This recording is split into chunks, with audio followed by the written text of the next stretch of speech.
اور عاشقین میں شامل ہو جاؤ جو مسلسل درود شریف پڑھتے ہیں، جو ہر وقت رسول اللہ صلی اللہ علیہ وسلم پر صلوات بھیجتے ہیں، جو اپنا مال میلاد النبی صلی اللہ علیہ وسلم کے لیے خرچ کرتے ہیں۔ میلاد النبی صلی اللہ علیہ وسلم کی ایک مجلس آپ کے کتنے بوجھ اتار دیتی ہے۔ ہم وہ لوگ نہیں جو اپنے اعمال کے بھروسے اللہ کے پاس جاتے ہیں، ہم اعمال کے سہارے نہیں آ رہے۔ اعمال اور فرائض تو آپ کو کرنے ہی ہیں، کیونکہ یہ اللہ عز و جل کا حکم ہے، لیکن سیدنا محمد صلی اللہ علیہ وسلم کی سنت محبت کی وجہ سے ادا کی جاتی ہے۔ آپ فرض ادا کرتے ہیں، یا رب یہ فرض ہے، میں اس پر فخر نہیں کرتا، آپ نے حکم دیا، میں ادا کرتا ہوں۔ یہ بالکل ایسے ہے جیسے کسی جلتے ہوئے گھر سے باہر بھاگنا۔ لیکن آپ جو کچھ بھی رسول اللہ صلی اللہ علیہ وسلم کی راہ میں کرتے ہیں وہ محبت ہے، وہ سیدنا محمد صلی اللہ علیہ وسلم سے عشق کا اظہار ہے۔ درود شریف پڑھیں تاکہ آپ کو سیدنا محمد صلی اللہ علیہ وسلم کا ساتھ حاصل ہو جائے، کیونکہ رسول اللہ صلی اللہ علیہ وسلم نے فرمایا، تم مجھ پر ایک بار درود بھیجو، اللہ میری روح کو بھیجتا ہے کہ تم پر 10 بار رحمتیں بھیجے۔ اگر آپ کی زندگی مسلسل درود و سلام میں گزرے، مطلب ہے آپ حضور صلی اللہ علیہ وآلہ وسلم کی حیات طیبہ کے مستقل ساتھی بن گئے ہیں۔ یہی مدینۃ المنورہ کی اصل حقیقت ہے۔ اگر آپ درود شریف پڑھ رہے ہیں تو آپ ہر وقت روح محمدی صلی اللہ علیہ وسلم کے ساتھ چل رہے ہیں۔ اب آپ کو واپس جا کر اپنے دل کو فتح کرنا ہے۔ مدینہ کے بعد ہی رسول اللہ صلی اللہ علیہ وسلم مکہ واپس تشریف لے گئے تھے، اور رسول اللہ صلی اللہ علیہ وسلم بغیر کسی جنگ کے واپس چلے گئے۔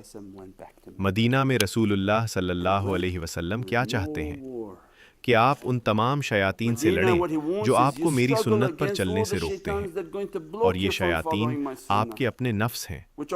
میرا پرچم بلند کریں، میری محبت تھامیں، میرا ساتھ اختیار کریں، میری راہ پہ چلیں۔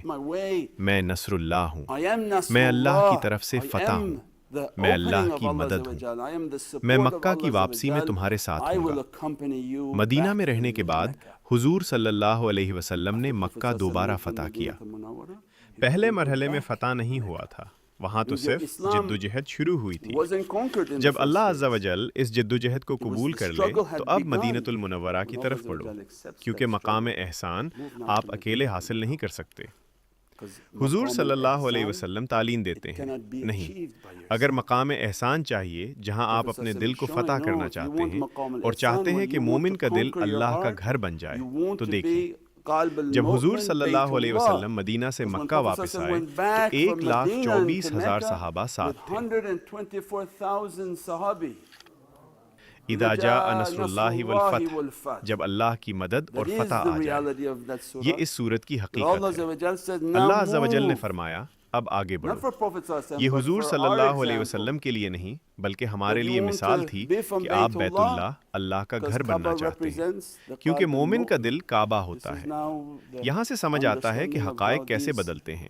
کعبہ مومن کے دل کی علامت ہے۔ اگر آپ مقام احسان پانا چاہتے ہیں اور اپنے دل کو دوبارہ فتح کرنا چاہتے ہیں تو آپ کو سیدنا محمد صلی اللہ علیہ وسلم اور 1,24,000 اصحاب النبی کی مدد کی ضرورت ہے۔ ہر ولی اللہ 1,24,000 صحابہ کی وراثت کا حامل ہوتا ہے۔ وارث محمدی غوث ہوتا ہے، اور غوث سے اوپر سلطان الاولیاء جو حقیقت محمدی صلی اللہ علیہ وسلم سے فیض پاتا ہے۔ یعنی ان اولیاء اللہ کو ہماری مدد کرنی ہوگی تاکہ ہمارا ایمان مکمل ہو اور ہم واپس جا کر اپنے مکہ کو فتح کریں، اپنے پورے جسم اور روح کو فتح کریں، تاکہ مقام احسان اور کاملیت تک پہنچ سکیں، وہ بھی بغیر کسی جنگ کے۔ انہوں نے صرف سیدنا محمد صلی اللہ علیہ وسلم کا نور دیکھا، سب کچھ چھوڑا اور اسلام کی طرف دوڑ پڑے۔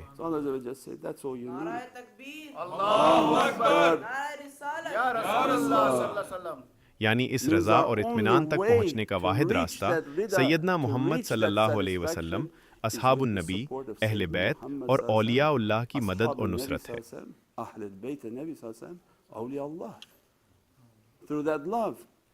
محبت کے ذریعے ہمیں شعور ملتا ہے۔ تین قبلے ہیں، تین کعبے ہیں۔ اگر ہم خود کو زمان و مکان سے بلند حقیقتوں تک نہیں لے جاتے تو ہم اپنی سمجھ بوجھ کو بلند نہیں کر رہے۔ اسلام کا قبلہ کعبہ ہے، یہ آپ کے جسم کے لیے ہے۔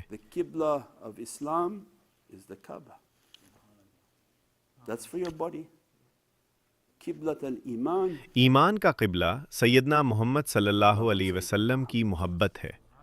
آپ اپنے جسم کا رخ مکہ کی طرف کرتے ہیں، لیکن یقین رکھتے ہیں کہ میرے دل کا قبلہ سیدنا محمد صلی اللہ علیہ وسلم کی محبت ہے۔ یہی مقام ایمان ہے۔ مجھے حضور صلی اللہ علیہ وسلم سے اپنی جان سے زیادہ محبت کرنی ہے۔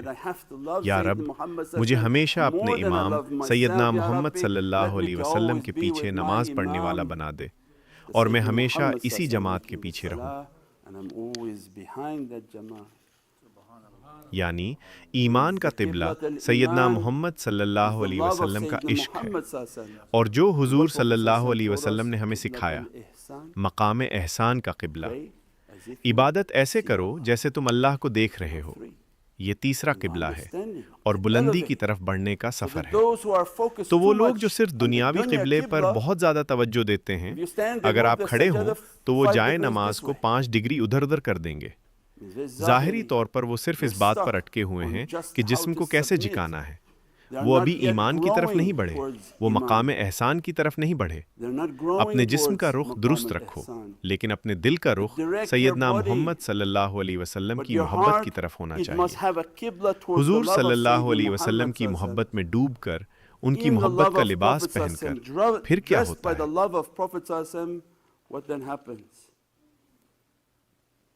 آپ وہ مشاہدہ کریں گے جو اللہ عز و جل آپ کو دکھانا چاہتا ہے۔